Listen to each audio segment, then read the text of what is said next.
Bonjour à tous et bienvenue pour la revue de l'épisode 18. Tout d'abord, une bonne année à tous. Je vous souhaite la santé. Je pense que c'est la base de tout. Et d'être heureux et d'être en paix et de trouver que la gentillesse et la bonté avec vous.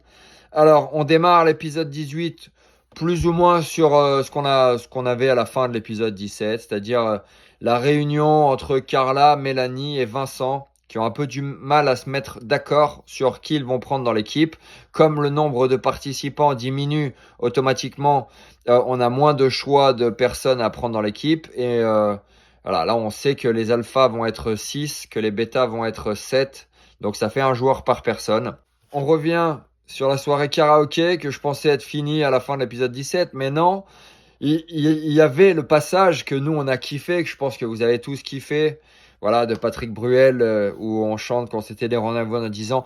Alors c'était fun parce qu'il y a quand même des gens qui littéralement s'étaient pas vus pendant 10 ans. Moi, Benoît, la dernière fois que je l'avais vu, ça devait être en 2012. Donc ça faisait 12 ans que j'avais pas vu Benoît. C'était vraiment top de reconnecter avec lui. Et comme Benoît le dit super bien, là, il a envoyé trois punchlines d'un coup. Je suis obligé de vous sortir maintenant. Il dit, bon, la prochaine fois, Toto sera en déambulateur, Mélanie sera en Mickey Rourke, et moi, je serai en Patrick Juvet. Moi, je trouve que celle-ci, elle était très très forte. Le lendemain matin, on voit Vivian s'habiller. C'est la toute première séquence. Alors, faut que je vous le dise quand même. Au tout début, moi, j'étais le bon élève qui se levait, qui était prêt dans les couloirs à l'heure à laquelle il fallait être prêt. Et puis après, j'ai compris qu'il y avait quand même une certaine marge de temps entre le moment où être prêt et le moment où on partait, parce qu'il fallait attendre que les autres soient finis d'être prêts.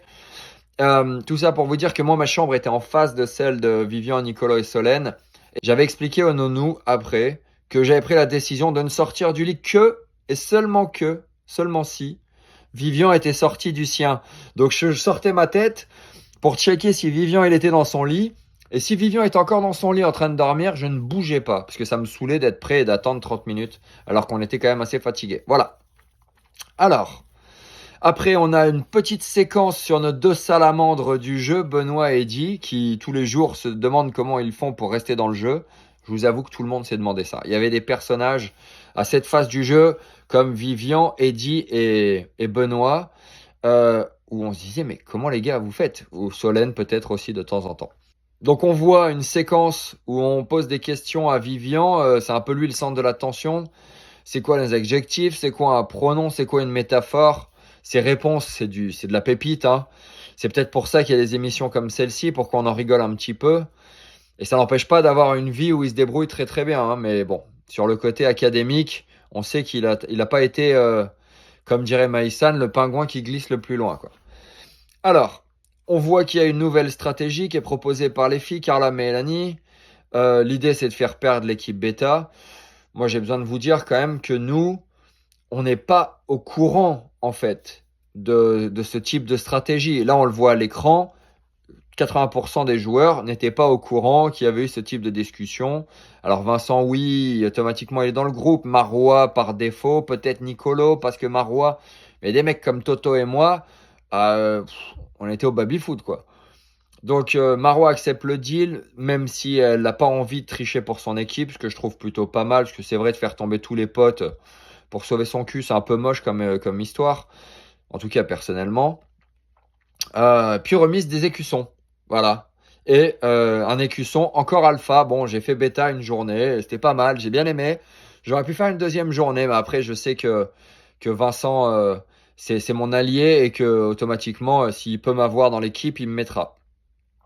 On démarre la nouvelle épreuve, et là, on nous annonce qu'il va y avoir la possibilité de prendre les points de l'autre si l'autre ne répond pas à la question. Là, on commence à rentrer dans du game qui devient intéressant de mon point de vue.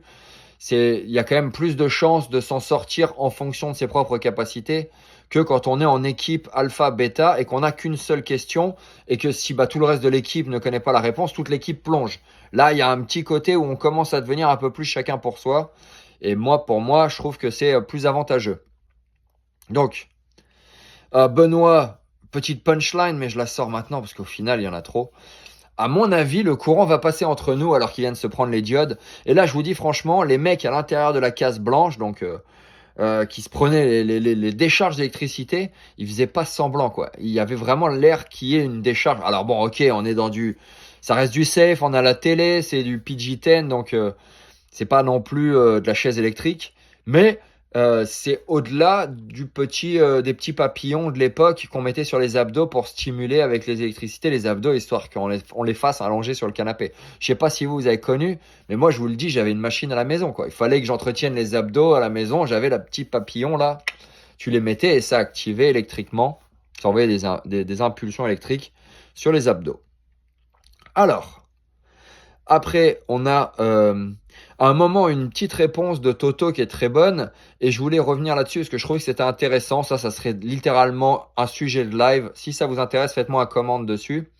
Sur Louis XIV, qui a eu Toto, la réponse était Louis XIV sur le roi Soleil et il a eu un des règnes les plus longs. Eh ben, j'aimerais revenir là-dessus 2 secondes parce que quand même, c'est marrant. Aujourd'hui, on vit dans un monde où on nous fait croire qu'à 75 ans, on vit vieux, et qu'avec la médecine, avec ci, avec ça a évolué, qu'avant, on vivait pas aussi vieux, blablabla.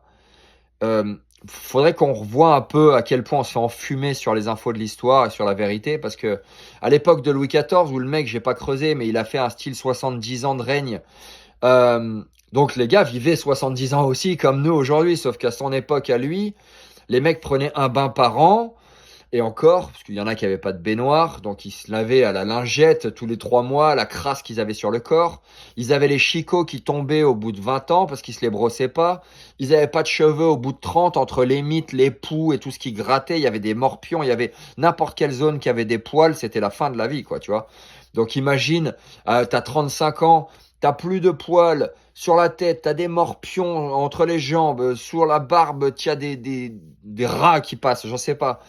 Et pour autant, t'arrives à vivre 70-75 ans. Il y a peut-être un truc qu'on a loupé en termes d'évolution pour qu'aujourd'hui, on en soit qu'à 75 avec des machines à rayon X à 500 000 dollars qui sont capables de déceler une tumeur de la taille d'un microbe. Moi, je dis, il y a un peu foutage de gueule. On peut en discuter si ça vous intéresse. Voilà, dites-le moi. Je trouve que c'est un sujet qui est passionnant et il y a pas mal de choses à dire sur à quel point on se fait entuber sur l'information qu'on a reçue. Alors après, question Terre Sainte, croisade. Bon, ok, ça c'était assez basique, je pense, pour tout le monde, à part pour certains. Bon, ok, c'est la vie.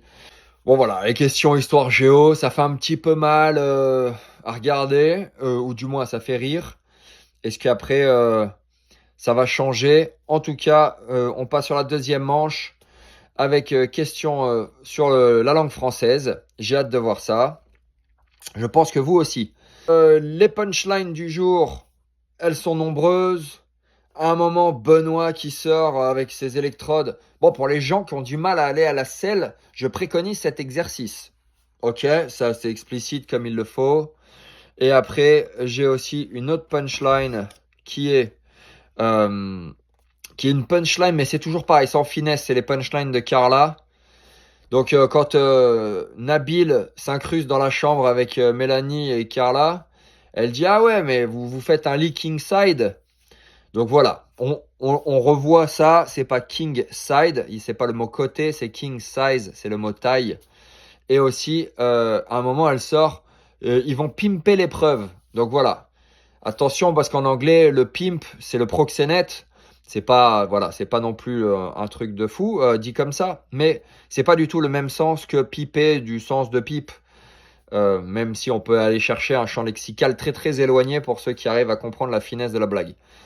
Voilà, c'est tout pour aujourd'hui. Je vous remercie d'avoir regardé cet épisode un petit peu plus long, il y avait plus de choses à dire. Je vous souhaite le meilleur départ de l'année possible. Que vous soyez en paix, que vous soyez heureux. On se voit demain pour l'épisode 19. Pam pam pam, one love, c'est parti.